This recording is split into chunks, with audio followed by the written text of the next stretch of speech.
You're listening to Online Pet Health Podcasts with Dr. Megan Kelly. Continuing education for veterinarian rehabilitation therapists. Learn more at onlinepethealth.com. Hey Vet Rehabbers, this week NA chats to Dr. Tanya Grantham from Animal Health and Hydro based here in South Africa in a town called Benoni. So NA chatted to her about using cannabis in our patients. Tanya breaks it down for us. She tells us what we know about it, what we don't. We're still learning so much about cannabis. It's now become a whole lot more widely accepted in the medical industry to use, and it's used to treat a number of different conditions. Tanya discusses the side effects of it and how we need to be aware of this, as well as the different formulations and how they're made and how they affect our patients. Before we head over to that chat, I would love to connect with you on Instagram, so please take a screenshot of this podcast, post it on Instagram, and tag me at Onlinepethealth. Let's get connected. It's so great hearing from you and knowing you're joining me each week listening to the Veterinary Rehabilitation Podcast. So here's a big shout out to Jessica Parker from @JP Veterinary Physiotherapy for sharing a story. Jessica, please email me at meg@onlinepethealth.com for your limited edition Veterinary Rehabilitation Podcast mug. Now, if you're looking for some vet rehab online learning, we have the current webinars in our free limited access membership. We've got Diagnosis and Non-Surgical Management of Digit Injuries in Dogs by Jennifer Brown, Gait Assessment for Canine Hydrotherapy by Amy Kings, and How TAC Influences Movement by Lauren Birkbeck. Now, in our paid platform, we have a whole library of recordings which you can access anytime, so 24 hours a day. In our small animal membership, 208 hours now of learning. In our hydrotherapy membership, 104 hours, and the equine membership, 142 hours. You can watch the webinar, and with the click of a button, you can download your CPD certificate. So, without further ado, over to Anae and Tanya. Welcome, Tanya. Thank you so much for joining us. Thank you, Anae. Thanks to Online Pet Health for inviting me. I always love speaking to you. Meg always loves speaking to you. You're one of the people we love to interview that we can never kind of get through the subject. There's always just so much more to chat about and so much more to discuss. And I think we're going to find that today because we're speaking about cannabis and how we can use it or how it can be incorporated into our rehab programs and managing our patients. And this is a pretty big subject with very wide, broad borders, lots of information that we're still unsure about and where we're still figuring out all the answers. So I'm really looking forward to that. Tanya, to our listeners who don't know you, will you please introduce yourself and tell us about your interest in cannabis? Sure, thank you. So for the listeners that don't know, I graduated as a vet a very long time ago and was in small animal private practice, but made a shift in about 2007 into physical rehabilitation and pain management. Started with acupuncture, but of course, my interest has also been in the holistic health of my patient. So it's not only how many medicines and surgeries can I do, but how many products can I uncover or discover or use that will facilitate a dog or a cat or any patient's natural healing system. So how do we stimulate the body to respond and repair without having to intervene necessarily on a much deeper level by stopping a process? So that naturally led me to cannabis. I mean, there's so much information on cannabis that I had to delve into the topic myself. And I bought a book written by one of my colleagues in the United States, Dr. Rob Silver. And that started me. That was only the beginning. And then I've attended a number of online courses hosted by other teaching institutions. And it added a whole new sort of leg to my journey. And I'm still learning. But it really is about how can we support the body? And at the same time, how can we really manage pain and inflammation, because cannabis plays a very large role in that. And where else does the potential lie for it as a product? Okay, that's amazing. Never stop learning. I love that. So pain and inflammation, pain management and inflammation, those are massive things for us as rehabilitation therapists. We're always trying to reduce pain. That's always at the top of our goal list. and manage inflammation. So how does cannabis facilitate that, help the body in that process? Because inflammation is also one of those subjects where we're like, do we want to reduce inflammation? Do we want to speed it up? Do we want to, the information that's come out over the last few years has been conflicting to our original goal of reduce and stop inflammation as quickly as possible, right? The body does need inflammation to heal, kickstarts that process. Yeah, how are we going to use cannabis, and how do you kind of see that inflammatory initial process and cannabis's role in it? Okay, so what I must first say is that Onlinepethealth has a small animal webinar on the endocannabinoid system by Dr. Nada Robinson, and I would really highly recommend that your listeners go and have a look at that, because in there she goes into great depth describing the endocannabinoid system. So endo means within, cannabinoid system. So in every mammalian body, there is already a system which has receptors, and our bodies produce their own cannabinoids. So because we have a system, now we have a plant called cannabis, which has got compounds within it that can interact with those receptors that we find in the mammalian body. But the cannabinoid system itself, just as a brief recap, is actually a system of homeostasis. So what the endocannabinoid system wants to do is bring our bodies back into balance. What they've discovered with the research is there are certain compounds within a cannabis extract which are analgesic. There are also certain compounds which are anti-inflammatory. There are also a whole lot of other compounds that have a positive effect on gut health. They will make certain changes to cellular health, and in terms of tumors, they can promote cellular death, which we want because that slows down the growth of, the rate at which tumors grow. And it's not every type of tumor, so we can't do a blanket treatment there. So the system is really where we need to start understanding how can we use and apply cannabis for our patients. So I want to sort of put in a caveat here in that, as with everything, as a vet rehabber or as anybody who is treating a patient, you need to gather as much information about anything that is going to influence your patient. And really that's the role that I see now with this chat and podcast is you need to have information on the medicines that your dogs or your patients are using, the diets, the physical rehabilitation. Not everything is going to work equally in every individual. Absolutely. So there's no blanket, yay, we can use it here or we can use it there. There are specific guidelines or choices that would allow you to decide whether or not you would want to use a cannabis product to assist with managing pain and inflammation in your patient. And although the patient is not the only factor, the client is also a factor, because where is their belief system? What is it that they're looking for? Maybe they absolutely refuse to do surgery, or they absolutely refuse to use a medicine. But then there are others where maybe there is a belief system that says cannabis is a drug, and so I'm not touching it. So it's not as simple as, okay, well, we've got this, let's just use it. Yeah. So my advice is going to be, use something that you understand, where you've gained information and knowledge, and where you feel comfortable applying that and recommending it. Okay. So I know you're looking for specifics, but it's really difficult to give you something specific because there are so many variables.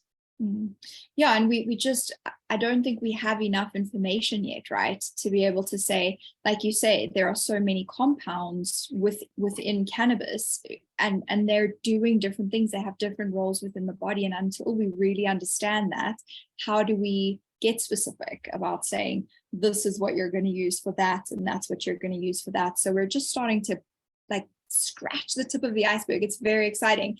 I think that the big eye opener for me was when I realized there's an endocannabinoid system in our bodies. And I was like, like the endocrine system, like the nervous system, like all these other systems that we had to learn about in school. And why don't we know about this one? Why did we not learn about this one?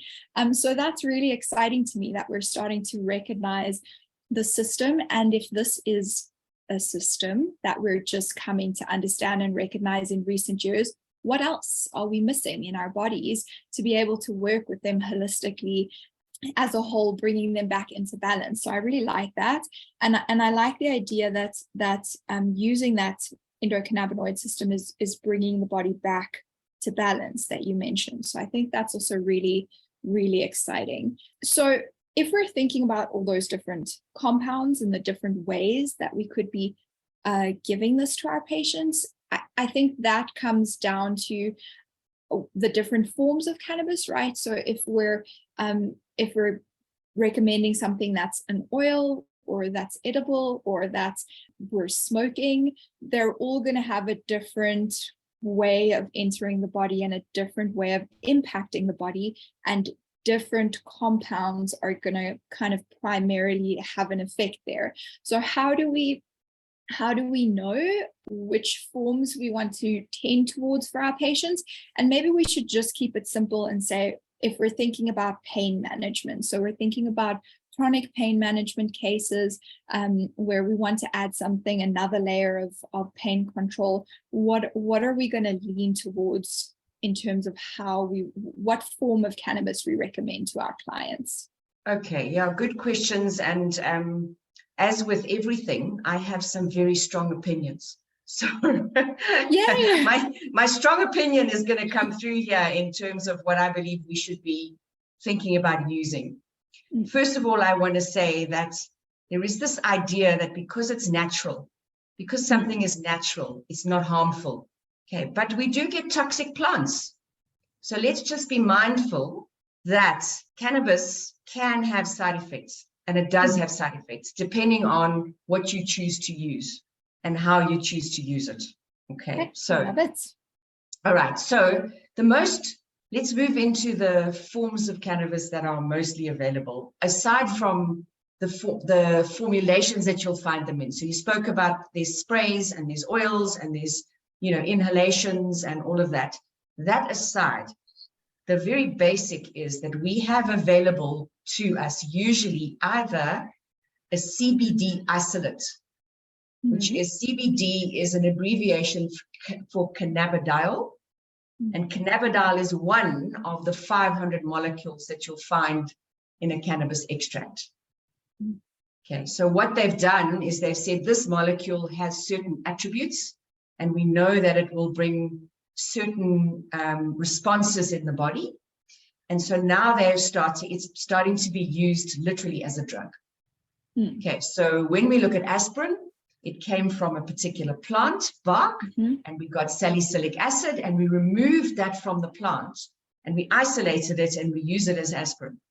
But if we look at that plant as a whole, and we use an extract as a whole, it has a much, much broader spectrum than aspirin has as an anti-inflammatory. And there would also be the difference in, when they're extracting that one compound from a plant versus synthetically recreating it, right? Correct. And I'm sure that I'm assuming there would be a difference in bioavailability, because there often is. If we look at natural, I've got chondroitin in my head, and we can go with chondroitin, but if we look at natural chondroitin versus laboratory created chondroitin, natural chondroitin is way more highly bioavailable. So I haven't looked at the research on the cannabidiol isolates. I'm kind of like extrapolating. Okay, so I personally don't like an isolate, because I think that we lose the effect of the myriad of other molecules that lie within what we call a full plant extract. So it has been documented that if we use a full plant extract of cannabis, it has what's known as the entourage effect. So entourage is like an orchestra. Okay, I don't just want to hear the piano. I want to hear everything if that symphony is playing. So if I want to use and get the most out of the cannabis that I'm choosing for my patient, I'm choosing full plant extract. Okay, what that means, so the most commonly investigated compounds within the cannabis plant or that come from the cannabis plant are cannabidiol and THC. Tetrahydrocannabinol, it's 9-delta tetrahydrocannabinol, whatever. Okay, THC.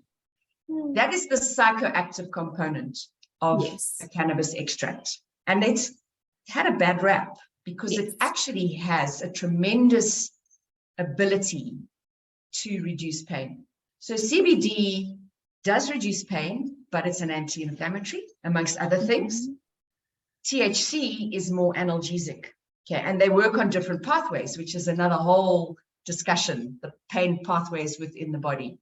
What they've also found is that the two compounds, and I'm only going to talk about those two, there's stacks more, but those two compounds work together synergistically. So if I only have a cannabidiol isolate, how much am I losing?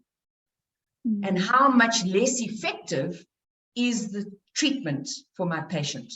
So I'd love to throw something in there because you kind of started this point off with saying that there are detrimental, effects and there are risks involved. So we need to be aware of the side effects and things when we're doing this. And that's partially where THC got its bad rap, right? So as a naturally cautious person who has tried a few different CBD products with my dogs, I've tried a variety of products and I've had some kind of bad effects. I've had my German Shepherd become aggressive, which I'm not sure that was the product that I was giving him, but there weren't many other variables that I could kind of attribute it to.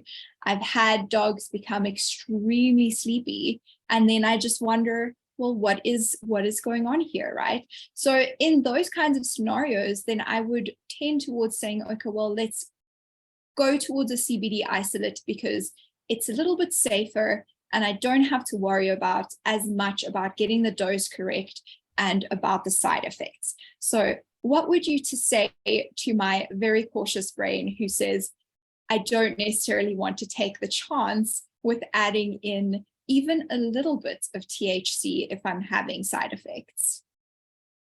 Okay, so to your very cautious brain, I would say that there is a particular way of using cannabis. So there was research that was done in the 1970s by the United States Defense Force, interestingly enough. You can find wonderful stuff from the late 60s and early 70s on cannabis, just by the way. Wonderful. And before I go there, let me also say that one of the really important side effects is you better check where you are in the world as to the legality of a product with THC. Yes. Okay, if the product contains more than 0.3% THC, it is considered a marijuana and a drug. Okay, so some of the medicinal products will have more THC than that in them. Okay, so just be aware as a listener that there are legalities around this as well. Okay, so I digress. Back to the dog. So they did an experiment on a number of dogs that were in the Defense Force, and they were looking at how do we determine how much cannabis we can give these dogs. So what they did was they established a dose where the dogs had the typical THC side effects, which are known as static ataxia. So the dogs pretty much stand and wobble and they don't really want to move. And if they do move, they fall over. There's a lot of salivation. The pupils, I can't remember whether they dilate or I think they actually go tiny. I can't remember, but tiny. And so you can imagine it's a bad trip for anyone who smokes or, does marijuana or eats too many cookies. And I don't really want my patients to go there, but they established a dose that they then called an LD50. So LD50 in science is lethal dose 50. So it was at what dose did 50% of their test subjects die? In this case, it was at what dose did 50% of their test subjects show static ataxia? Okay. Okay. And so let's say they established that dose at, I don't remember the full article, but let's say they established it at 5 milligrams per kilogram. Mm-hmm. They then took it a step further and said, okay, what happens if we titrate up the dosage? Mm-hmm. So they started at like 0.05 milligrams per kilogram of THC.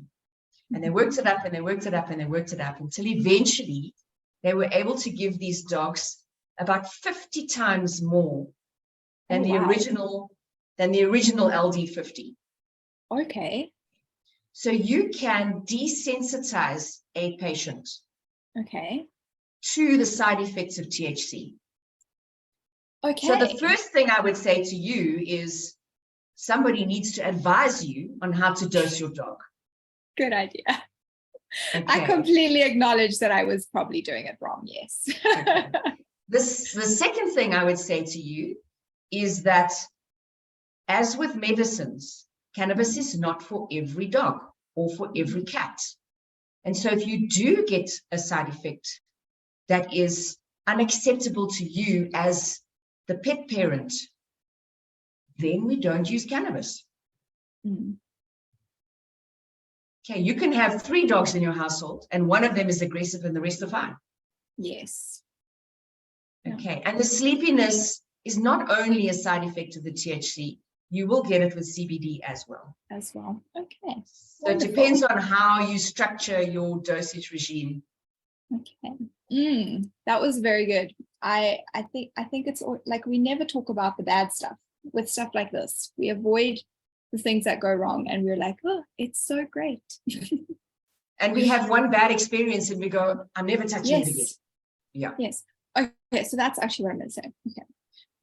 Great. So thank you for explaining that, because I think with something like CBD, it can be really hard for us to become adopters of something that might work if we have one bad experience. It can also be really difficult to continue to learn and have those conversations about something like cannabis when we've had one bad experience, because whenever you're in having a conversation like this, for example, we're talking about the benefits and the things that go right and the good things and why we want to adopt it.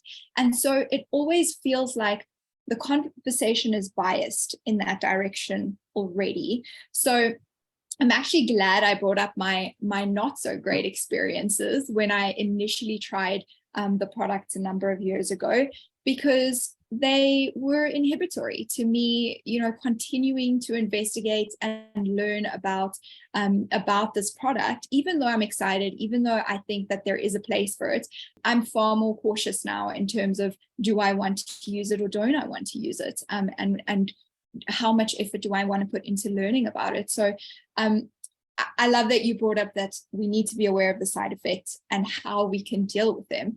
And it's exciting to think that we can reduce the sensitivity of the dog to the side effects, but I'm assuming that we're not reducing the sensitivity of that endocannabinoid system to the positive effects if we're doing that at the same time. So if we're titrating that dose up and desensitizing them, are we also reducing the effect over the positive effect that we're trying to achieve over time?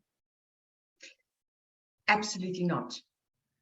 Okay. So we are still getting the pain control, the anti-inflammatory effect, and all the other good things that I'm not going to mention because this is about pain and inflammation.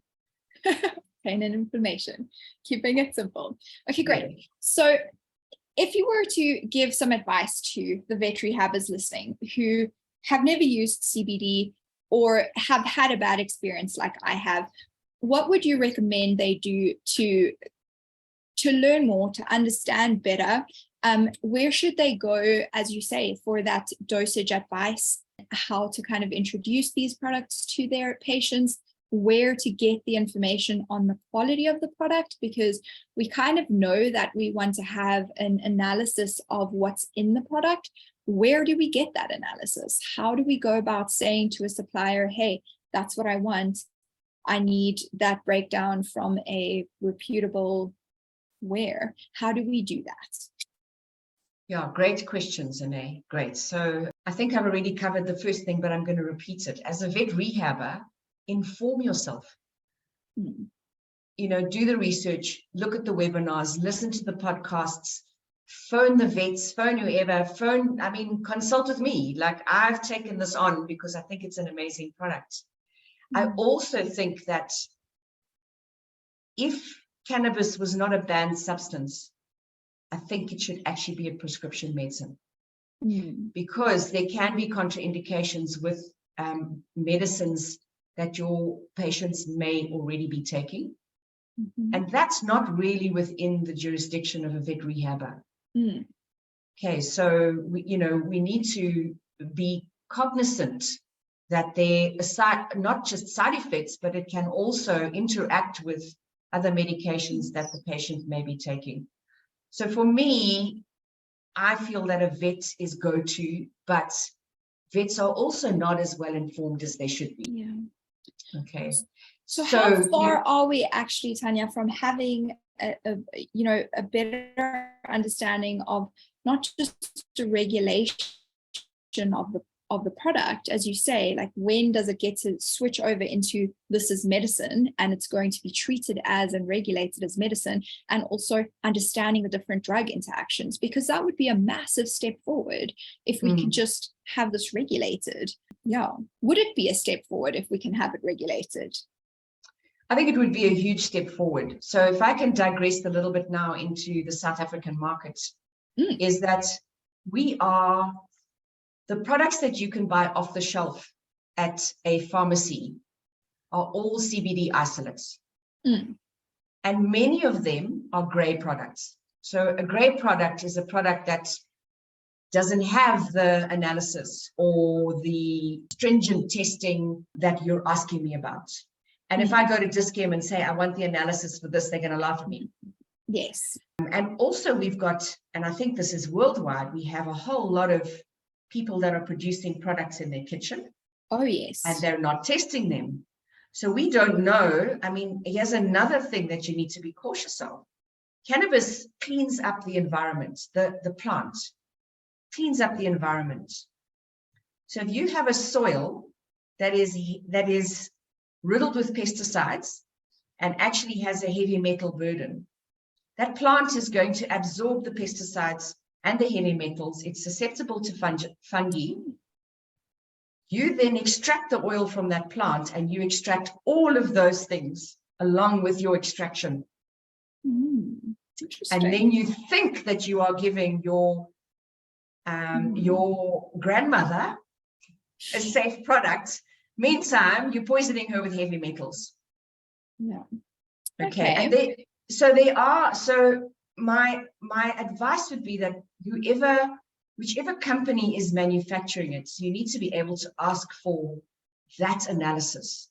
And on the analysis, you will find usually percentage CBD, percentage THC.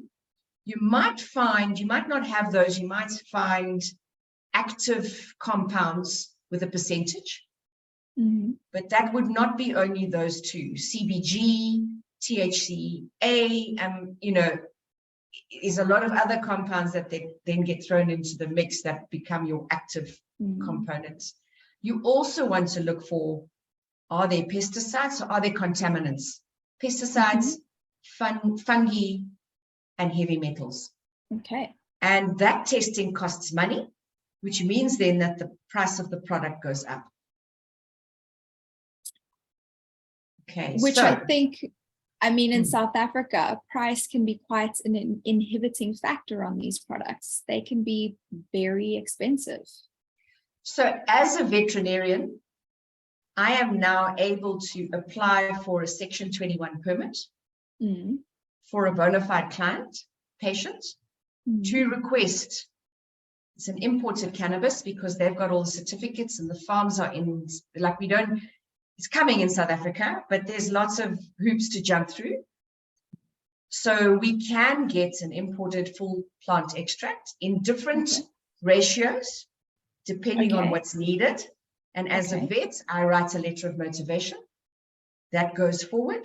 If it gets approved by SAHPRA, the South African Health and something authorities, you wouldn't necessarily know, but like if I want to use a medicine that is not available in South Africa for a patient, then I apply through Section 21 and I motivate why I want that medicine and why I can't use something else. And then that board says, okay, yes or no. And then I can get hold of that product and I can actually prescribe it to my patients. Okay. So there's always a loophole. It's always a way. There's a way. Yes.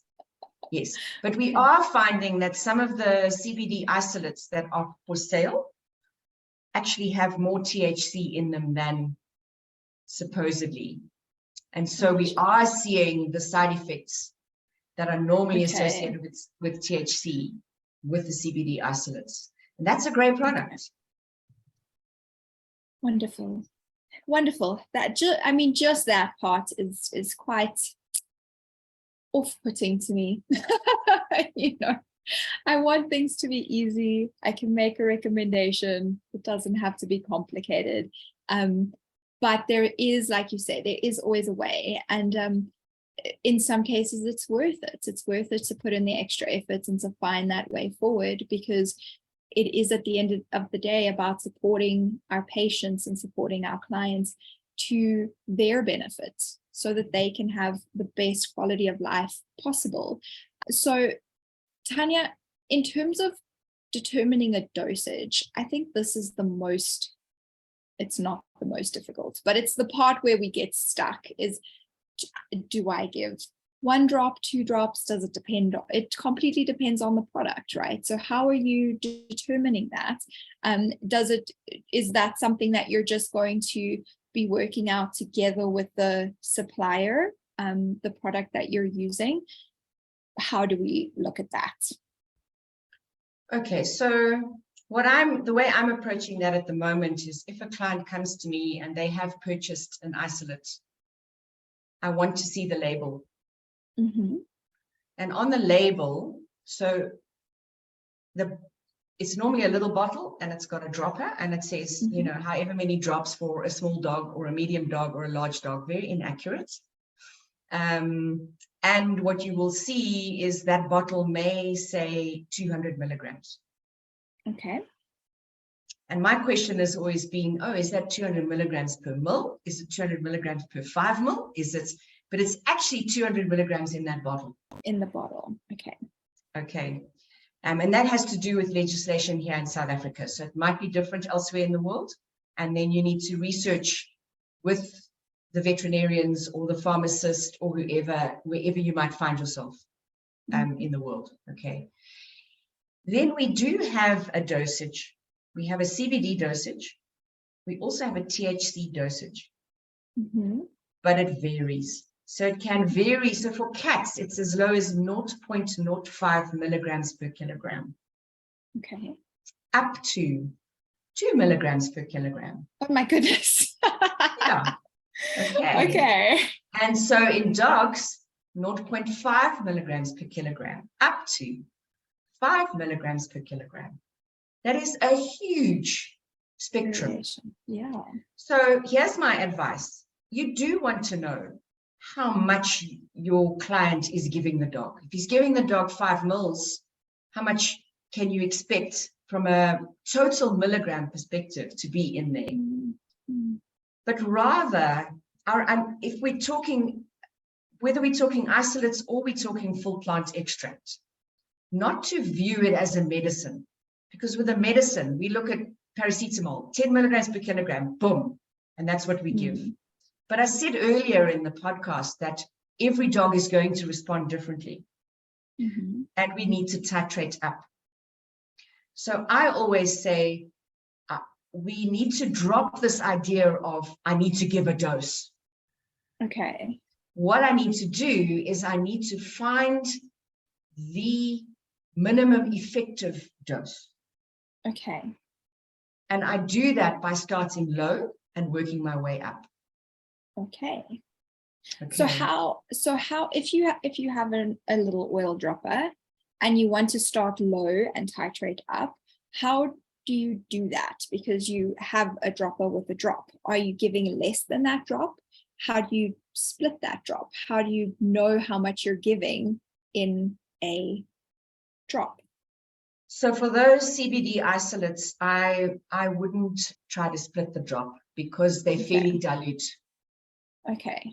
Okay, but if you've got, I don't know if you've ever seen any of that black oil that gets extracted. Oh yes, I've seen that. Okay. Exactly. Like, don't even think about using that in your patients. Okay. Like, no, really, it is so concentrated. Okay. There's no way you could give an accurate dose, and usually you don't even know how much there is per mil in that compound. Okay, so I would steer clear of that completely. Okay. All right. I don't have that calculation in my head now, but it's kind of like usually with those droppers, it's 10 drops to a mil. I think. So each drop is 0.1 mils, but like, don't quote me. If you're listening to this, you need to go check it up. Do the droppers differ? Like, are they different size droppers? They don't. Or are they generally the same thing? Okay. They don't usually differ. We can find that information then. Perfect. Yes. Yeah. Then you will know if it's 10 drops to a mil, then you will know, okay, one drop is 0.1 mils. The bottle is, let's say the bottle is 10 mils and contains 100 milligrams. So that means it's 10 milligrams per mil, which means it's 1 milligram per drop. Okay. Okay. Okay, so you always work your way back from whatever is on the label to whatever will be in per milliliter to then whatever will be in the drop. Okay, I love it. And is that, we love feeding supplements, right? So I just want to bring up the supplement thing, because this is a plant, it's a herb that can be processed like a herb, right? And added to the diet in the form of a herbal supplement. So is there value in that? Should that be something that we're looking at? Because then it's that whole plant compound, right? It's the entire thing that they're getting. But generally those don't have an analysis or a breakdown. What is the difference in feeding it like that versus in an oil or an isolate? And would we go with one or the other in certain scenarios? Okay, another great question. So let's start with the isolates and the full plant extracts. The compounds need to be extracted from the plant in some way. And usually it's either it's usually a heat extraction. You can choose to use oils. So you can, because those compounds are aromatic and quite often lipophilic, so they're attracted to oil. Okay, you would gonna use a oil to absorb them. Right, so there are recipes. You can use coconut oil, you can use butter, you can use olive oil, and they usually involve a heating process to extract the compounds into that oil. And there's a whole separation process and all sorts of things.